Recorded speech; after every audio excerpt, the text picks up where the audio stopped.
நான்லாம் வேலைக்கு போறதே பெருசு. எப்படி வீட்டு வேலை செய்றது? அப்படின்னு ஒரு காலத்தில நானும் கேட்டுட்டு தான் இருந்தேன். இப்ப வேற வழி இல்ல. நான் அத தான் செஞ்சுக்கிட்டு இருக்கேன். ஏன்னா, அம்மாவும் பொண்டாட்டியும் ஊர்ல இருக்காங்க. சரி வேற வழி இல்லன்னு பேக்க தூக்கி தூர போட்டு சமையல் கட்டுக்குள்ள பூந்துட்டேன். பூந்தோனயும் பார்த்தா, உடனே பாத்திரம் கழுவுற வேலைய ஆரம்பிச்சுட்டேங்க. அப்படியே பாத்திரம் கழுவிட்டு அடுத்தடுத்து என்ன பண்றது? எனக்கு புடிக்காத ஒரு தோசை. சரி வெறுமனே தோசை எப்புட்றா சாப்பிடுறதுன்னு சொல்லிட்டு வெங்காயம் வெட்ட ஆரம்பிச்சுட்டேன். வெங்காயம் கடைசியில வெட்டி முடிச்சுட்டு என்ன வந்துச்சு தெரியுங்களா? உடனே கண்ல தண்ணி தான் வந்தது. அப்பதான் அழுதுகிட்டே எங்க அம்மாவையும் பொண்டாட்டியும் நெனச்சுக்கிட்டேன். என்னம்மா இப்படி தனியா தவிக்க விட்டீங்களே அப்படின்னு சொல்லிட்டு, சரி ஓகே அடுத்து என்ன தோசைய ஊத்த ஆரம்பிப்போம்ன்னு சொல்லிட்டு நானும் எனக்கு தெரிஞ்ச மாரி வட்ட வட்டமா தோசை ஊத்திட்டு இருந்தேன். அப்புறம் என்ன வெங்காய தோசை போடுவேன்னு சொல்லிட்டு அப்படியே எனக்கு ஏத்த மாரி அப்படியே வட்டமா ஒரு தோசைய போட்டுட்டு, வெங்காயத்த தூக்கி அப்படியே பரவலா மேல தூவி விட்டேங்க. தூவி விட்டு லைட்டா எண்ணெய ஊத்தி அந்த பக்கமும், இந்த பக்கமும் பெரட்டி போட்டு ஒரு 2 வெங்காய தோசை போட்டேன். ஆனா இந்த வெங்காய தோசை போட்டு முடிச்சுட்டு, அந்த முட்டை படுற பாடு இருக்கு பாருங்க என்கிட்ட. இந்த நான்ஸ்டிக் தவால எப்படிதாங்க ஆம்லெட் ஊத்துறது? நான் ஒரு பக்கம் ஊத்துனா, அது ஒரு பக்கம் ஓடுது.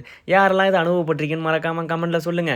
ஆனா கடைசியில பார்த்தீங்க அப்படின்னா, இதுக்கு சைட் டிஷ் என்ன பண்றதுன்னு தெரியல. என் மாமியார் கிட்ட போய் இந்த கொடுமைய சொன்னேன். சொன்னோனயுமே எனக்கு ஒரு சட்னி செஞ்சு குடுத்தாங்க.